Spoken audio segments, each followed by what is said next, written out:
All right, good morning, everybody. Hope you're doing well. Thank you for joining us today on our webinar about solar energy and the Monarch CCAA. I know we have a number of people still joining us, so we'll give them a minute here as they're joining. And while they're doing that, I'd like to do some introductions, also provide some housekeeping. As people are joining, I want to remind you that this recording or this webinar is being recorded, so we can share that and you can use it for your own reference after the fact. I do want to acknowledge that we will be recording this and making it available. Want to introduce myself. I'm Dan Salas, Director of our Sustainable Landscapes program here at University of Illinois, Chicago. This program, we facilitate the Rights of Ways Habitat Working Group, which many of you are familiar with. And I'm joined today by Allison Little, our research associate, and supports our conservation agreements and other initiatives of the working group. And so many of you may have already interacted with Allison as part of CCAA questions or other programs with the working group. But Allison and I will be walking through some slides and some information today, and we're hoping to leave a good amount of time here at the end for questions, some Q&A, some discussion, and to answer what questions you have. Good morning, everyone. Looking forward to this presentation. Great, thanks, Allison. Okay, can you switch over the mouse control to me too, Allison? Oh, yes, sorry. It's okay, thank you.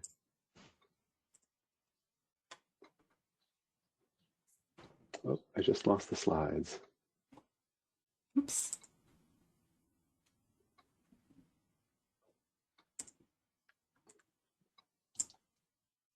Is it working now?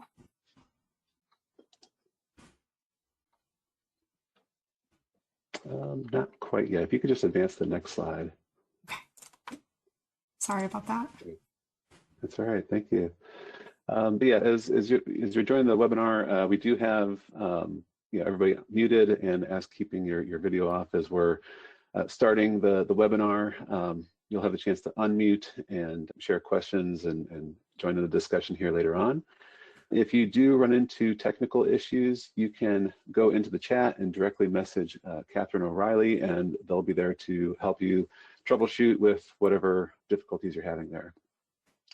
Also, if you have questions that come up while we're going through content, please go ahead and add those to the questions box. We'll be happy to answer those when we have time here at the end of the webinar. And as, again, another reminder, we are recording this, so we'll share the recording afterwards, and hopefully that'll be a good resource for all of you. Okay. Next slide. Thank you.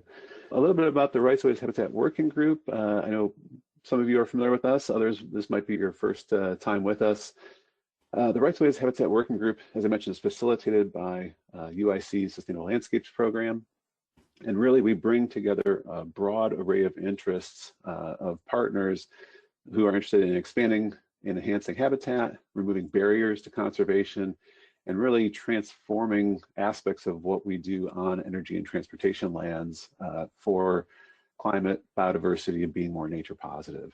And so that could be energy and transportation partners themselves. It can also be external partners like nonprofits, agencies, as well as technical experts like researchers and practitioners. And together we all come together and through collaboration come up with solutions and tools and resources. One of those tools that came up through the working group has been the Monarch CCAA, which is now 4 years running as a program, but it came through the brainstorming and collaboration that we've seen through the working group, which is exciting to see. On today's webinar, I want to speak a little bit first to why considering enrolling. What are the motivators or the reasons you might want to consider enrolling in the Monarch CCAA? Then we'll talk a little bit about how the CCAA works, and then enrollment considerations specifically for solar and things you might want to think about in your application. And then last but not least, how to connect and collaborate with the Rights of Ways Habitat Working Group if you haven't already.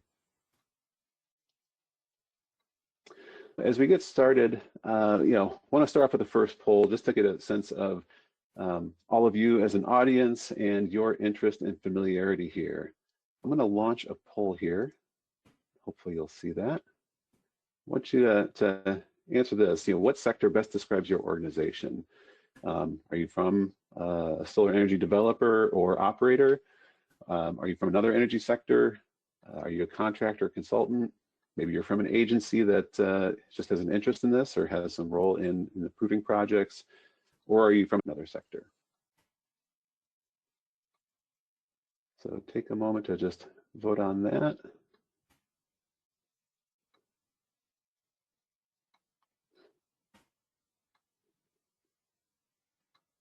Okay, see a few more responses coming. I'll just give it a couple more seconds.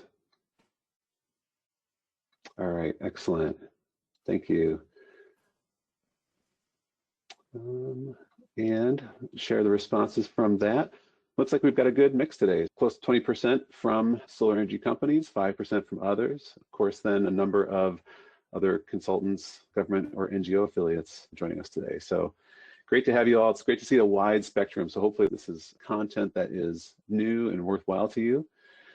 And on that point, I'm going to pose the other question for you as we get started, which is how familiar are you with the Monarch CCAA?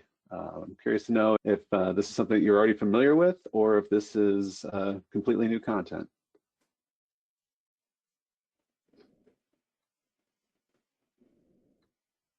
So take a couple seconds to answer the poll there. We'll share those responses here shortly.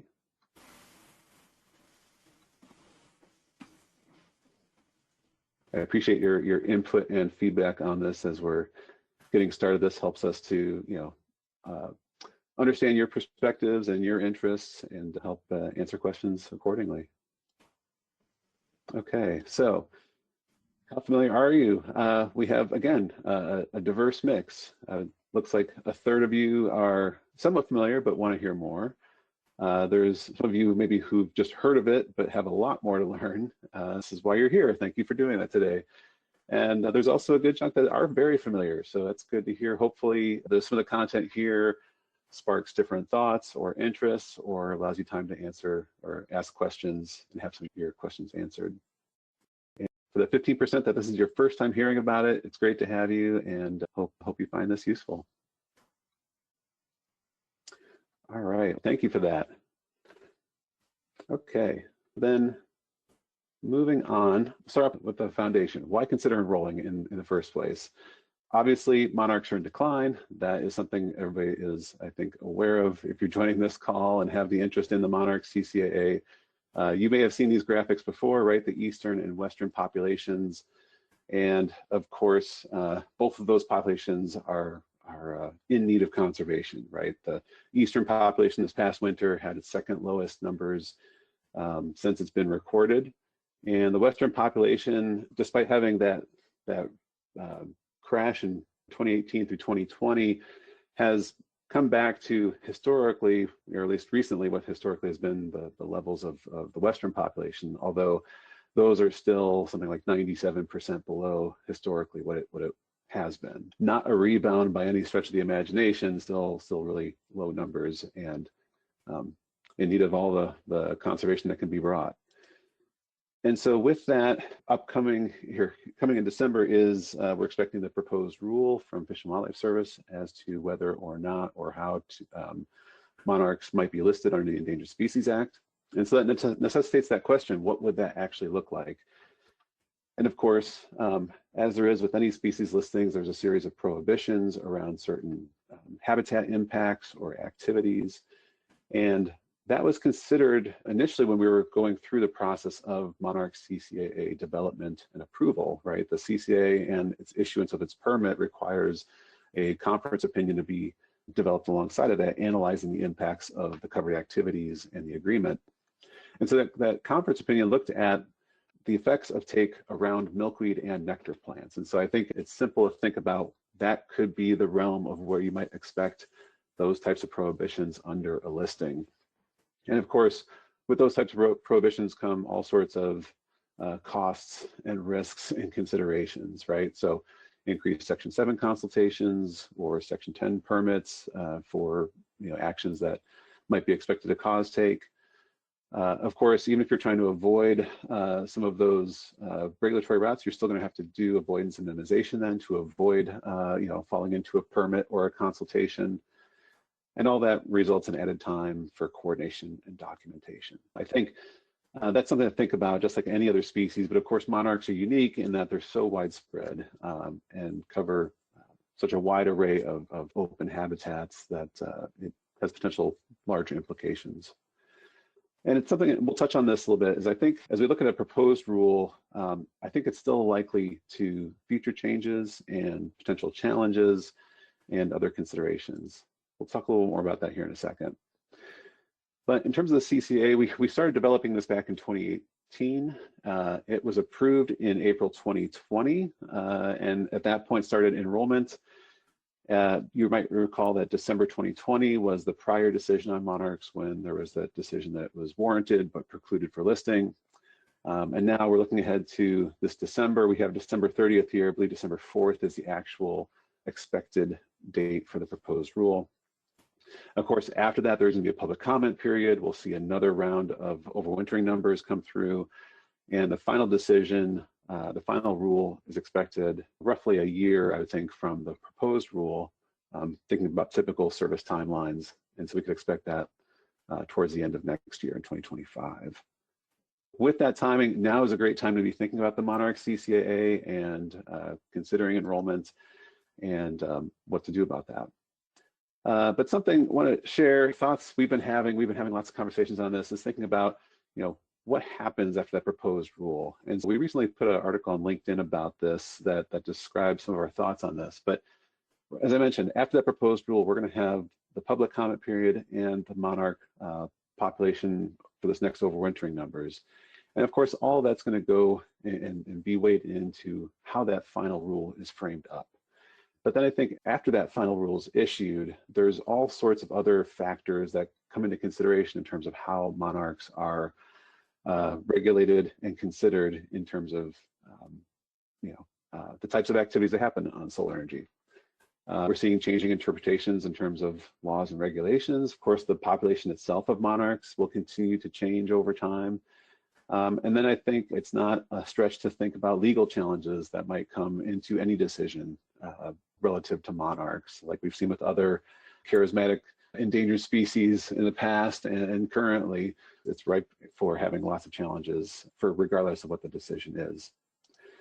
And if there's one takeaway, I think it's under all of those scenarios, the Monarch CCAA provides insurance against all that uncertainty and complexity that might happen down the road. By enrolling in the program, by setting your conservation commitments and continuing that into the future, not only are you doing great conservation work for monarchs, but then you're also providing consistency, predictability, and protecting against the risks of future changes down the road.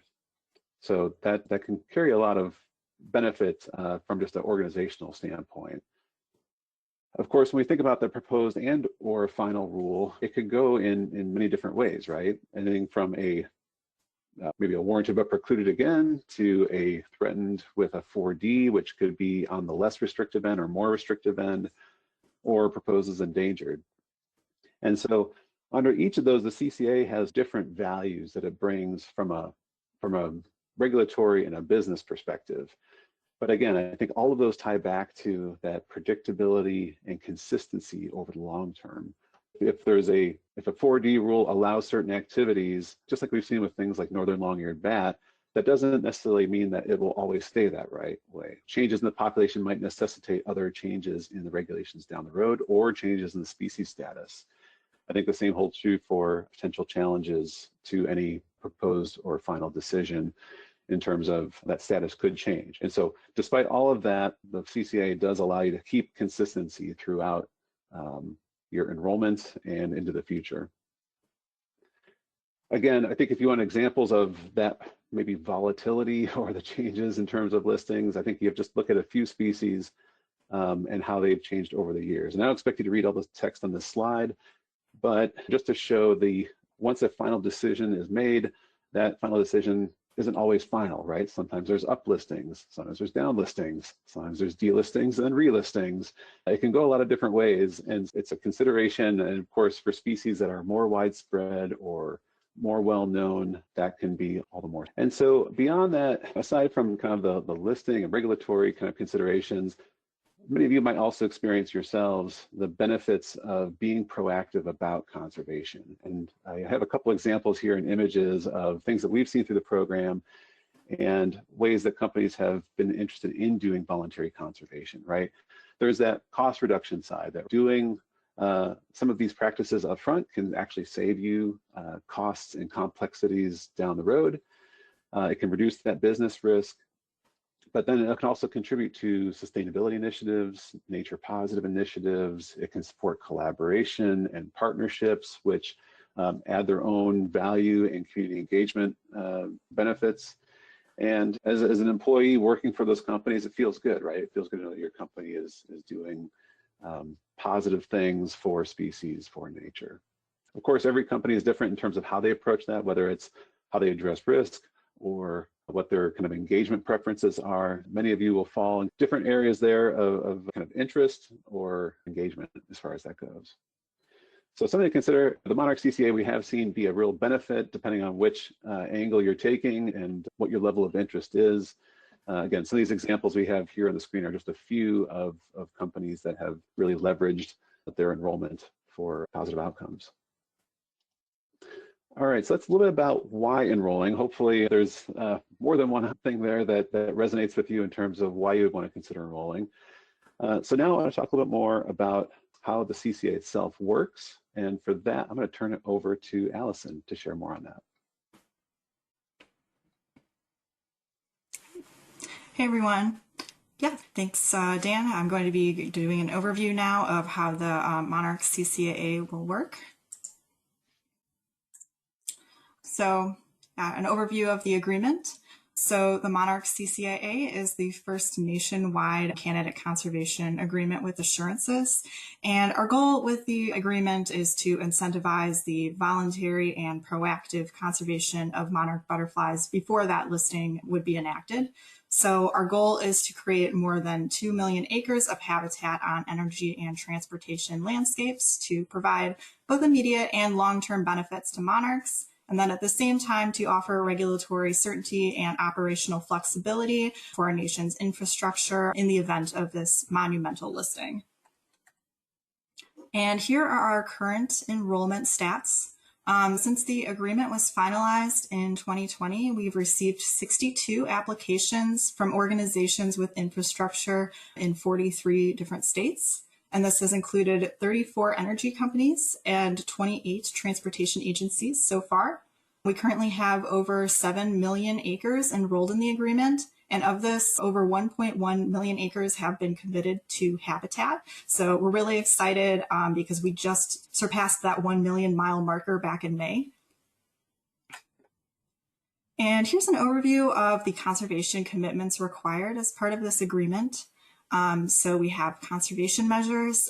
These are going to be vegetation management activities that support monarch butterfly habitat and conservation. And I'll go more into detail on what those are specifically on the next slide. We also have a requirement for annual habitat monitoring, and this is within areas where these conservation measures are being applied. Just gives us a little bit of insight into kind of like the changes in the landscape over time, as well as their effectiveness or the effectiveness of conservation measures in supporting habitat by looking for resources such as nectar plants and milkweed. And then there's an annual report that is submitted every year by our enrolled organizations, and that's where all the conservation measures are tracked and reported back to us and where the monitoring data is submitted. And then finally, ongoing compliance is required with all other federal, tribal, and state laws, including other regulations for other listed species. And yeah, here's an overview of those conservation measures. So when we developed these conservation measures, we really wanted them to align with what typical management would be within energy and transportation landscapes. We really want integration of these to be as seamless as possible when an organization enrolls. So we allow enrolled organizations to self-select which conservation measures are going to work best for their operations. And they're also able to choose like when and where to apply them throughout their enrolled land system. And they can continue to change them over time depending on needs and other annual cycles. And of course, with solar, if you had other management objectives, such as like agrivoltaics initiatives, for example, if you had grazing, you would also be able to potentially integrate those as well, as long as the proper consideration for pollinators was taken into effect. Some other examples are listed on the screen, but conservation measures include things like planting and seeding native vegetation, setting aside habitat areas and keeping it from disturbance, doing conservation mowing with seasonal restrictions for when monarchs might be present, or reducing the presence of noxious species through brush removal and targeted herbicide treatments. And here's an on-the-ground view of how solar enrollment might look for an organization. So we can pretend that this diagram here represents a partner's entire enrollment. So they are going to be receiving regulatory assurances for covered activities wherever they have enrollment. And then at the bottom here, you can see there's the sub-label for adopted acres. So adopted acres are the designated areas where conservation measures are being applied and tracked. So when an organization enrolls, they'll be given like a minimum number of adopted acres that they have to implement every year. And that number is calculated based off of like their total enrollment size, as well as their sector. I'll go more in detail on how that works for solar on the next slide. But yeah, as long as that minimum target of adopted acres is met, partners can apply conservation measures wherever they so choose across their enrollment. They don't have to be evenly distributed across sites. For example, if you had 2 solar sites enrolled and you were able to fit all of your conservation measures onto one, you wouldn't really have to do anything different on the other to receive coverage there. And as you can see in this diagram, we definitely expect a lot of these habitat restoration measures to probably be implemented in some of these like outside buffer zones, but partner organizations would have the flexibility to put them between arrays if they had the interest and ability to do. Placement is just really going to depend on things like land usage and management ability, and then of course the potential to support habitat there. And then wherever you're not implementing conservation measures, you can just go about your business as usual activities and receive regulatory assurances for covered activities. Yeah, and like I mentioned, there is that minimum target for adopted acres where the conservation measures are being applied. So for solar specifically, that is calculated at a 9% rate. So you can see how this might be scaled based on different enrollment sizes down on the table here. And that's just a minimum. We do have many of our partners will go like above and beyond in implementing that and far surpass their minimum target. But yeah, that would just be what would be required. And then we do have a lot of other flexibility for the scale and what can be enrolled. So solar industry partners would be able to enroll individual sites, or they could enroll entire portfolios of multiple sites.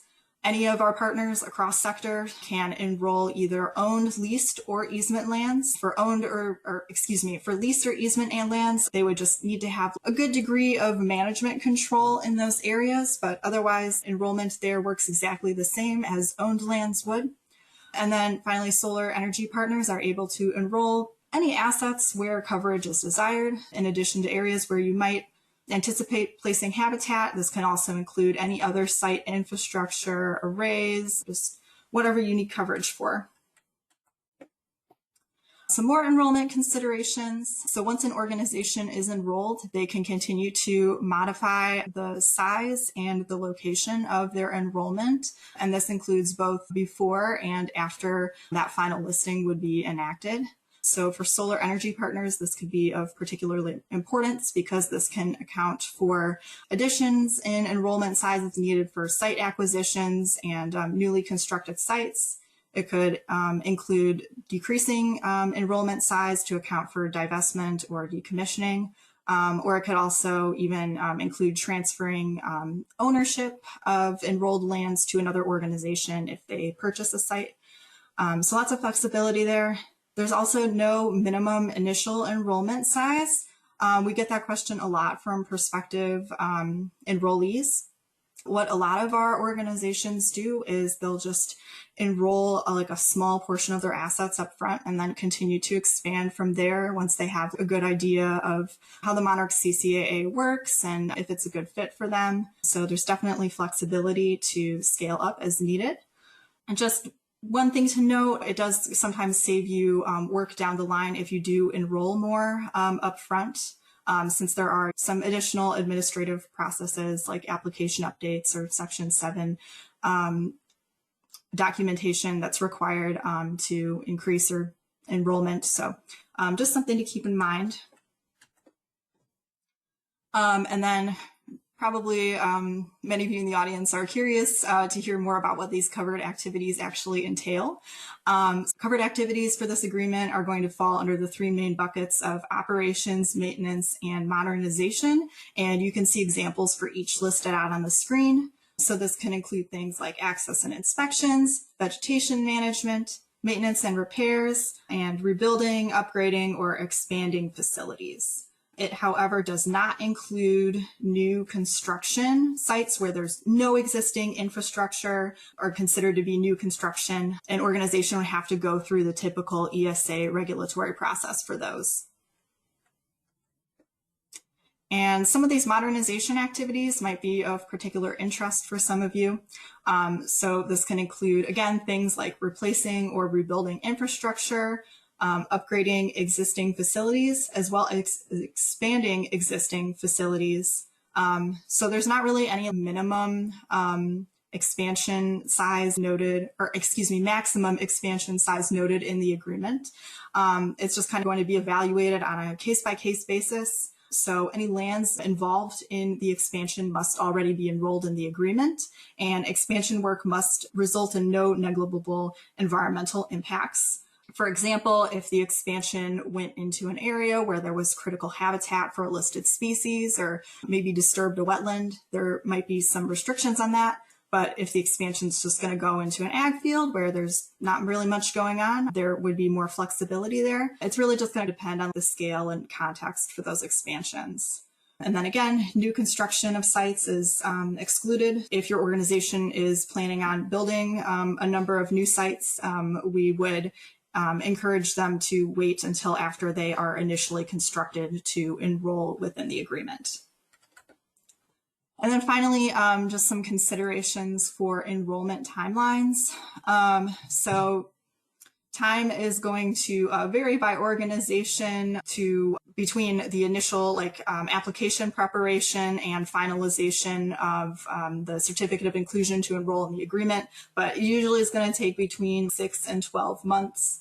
And you can see how that timeline might be broken down in the table on the slide. But there's usually a few months that is required for internal team coordination and buy-in and figuring out how it might realistically be implemented. And then there's also usually a few months required to put the application together itself. And then our review at UIC, as well as U.S. Fish and Wildlife Services review, happen in parallel, and that process usually takes between 2 to 6 months. So we are encouraging organizations to enroll sooner rather than later, but as long as you have your application in by that final listing, we would let you still enter into the agreement. You just won't be receiving any of those regulatory assurances until you're fully enrolled. So something to keep in mind. But if your organization is potentially interested in enrolling, we encourage you to reach out to our team to schedule a pre-application meeting. We can go over the application process and the agreement more in depth and see how it might work for your organization. Yeah, so now I'm going to be turning it back over to Dan to go over some additional resources. Great. Thanks, Allison. Yeah, just a couple more things before we can move into discussion. But we want to point out there's a few resources that might be helpful in terms of implementing the CCAA, as well as just other conservation efforts you have underway. One of those being a set of tools that we've actually developed for the solar industry through a Department of Energy funded project, the PHASE project, which some of you may have heard of, which is pollinator habitat aligned with solar energy. We have a series of 4 tools that have been developed. There's also a set of research that's being developed and finalized through that project, but the tools in particular could be of use to you in terms of managing pollinator habitat, or again, implementing some of the conservation measures under the CCAA. And these 4 tools, I think it's really important that they're informed by research, right, as well as by industry. We've had a lot of industry participation in development of these in order to make them practical and useful in addressing some of the questions and challenges that you face. So it makes them very practical at the end. There's a manual that sort of walks through the process of planning for, installing, establishing, maintaining, and eventually decommissioning pollinator vegetation on solar. There's a seed and a species selection tool of sorts, depending on where you're at in the country, narrowing down on the types of species that are suitable for seed mixes at your particular site. We have a cost comparison calculator that allows you to work through different possible vegetation scenarios and look at not only the CapEx cost of those scenarios, but also the OpEx cost over the lifespan of that project. And then, of course, the habitat assessment modules, which aligns with the habitat assessment that's also used to help support some of the monitoring for the Monarch CCAA. So there's some supplemental materials there that could be of use and of interest to you there as well. They can be found there on the website. There's a QR code there that can also take you to that. All right, next, we also have, if you can advance the slide there, Allison. An agreement that's in development. So this is a companion agreement to the Monarch CCAA, which is our at-risk conservation benefit agreement for at-risk bumblebees. This is the result of well over a year of work now in collaboration with a number of industry partners and the Fish and Wildlife Service. This was submitted actually to the Fish and Wildlife Service a couple months ago as we think one of the first applications under the new Section 10 regulations for conservation benefit agreements. And so we're really, again, trying to align several objectives like we have here in the slide here. But the idea of if you're doing the Monarch CCAA, there's a few other things that are different that you can also add and do and address a series of at-risk bumblebees, including currently listed species like the rusty patch bumblebee, as well as other species that are in essentially the queue right now for being reviewed and considered for future listings. In a total, there is something like 11 species of bumblebees across the country that are included for consideration in that.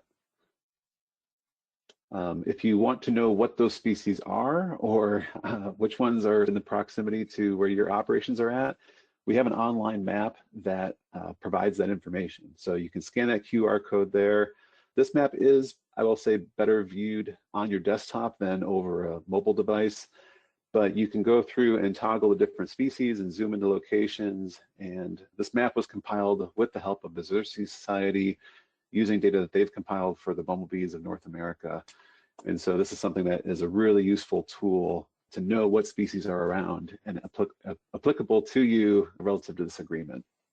Like I said, that is going through review right now at the Fish and Wildlife Service. We're hoping to see that published in the Federal Register for public comment period, hopefully before the end of the year here. And that's a chance to review it, to weigh in, and hopefully we'll have that program up and running by next year. But again, enrolling in the Monarch CCAA is a good first step even to get into this program as well, since there's a lot of alignment in terms of the requirements of it. All right, and then all those things I do point to, again, I mentioned earlier some of those reasons that companies do this, and some of it is those nature positive outcomes and sustainability. And we were happy to see that earlier this year, the Task Force for Nature-Related Financial Disclosures, or TNFD, if you're familiar with that, did actually recognize the Rights Ways Habitat Working Group as having opportunities for engaging in nature positive outcomes. So that's global guidance that's out there specifically for energy utilities and power generators. And they reference both the working group and the PHASE project and tools as resources for that. As you're working on your own kind of sustainability efforts and whatever that means in terms of nature engagement, these are some really great resources to help you along the way. And the Monarch CCAA is part of that, as we've seen. There's examples of that, and it provides a third-party verified approach to quantifying your conservation benefit. And with that, I'll turn over to Allison to share a couple other resources that are available to you in engaging with the working group. Thanks so much, Dan. Yes, as we wrap up, we just wanted to highlight a couple of other ways that your organization could potentially get involved and continue to support us. So we really value any collaboration opportunities. We welcome you to share any applicable knowledge and research.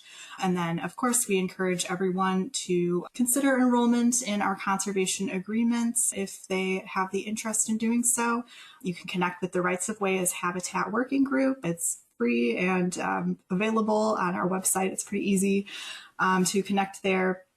And then, yeah, you can also review those phase tools if you have any potential interest in utilizing them as well.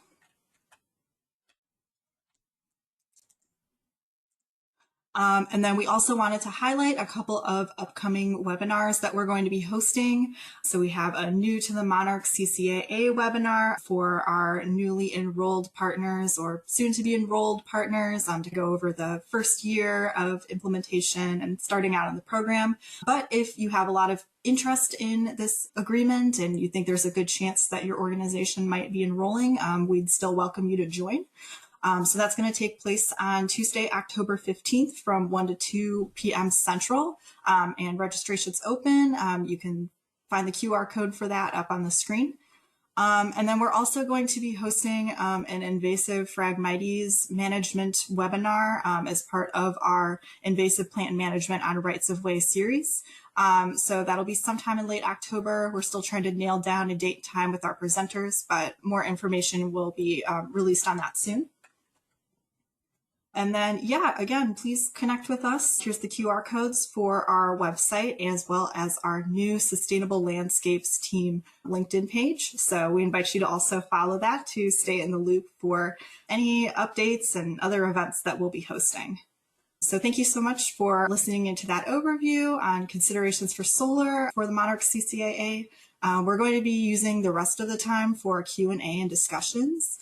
Dan and I will be pulling up questions that have been submitted through the chat throughout the presentation, but please continue to also submit other questions and thoughts as they come to mind as well.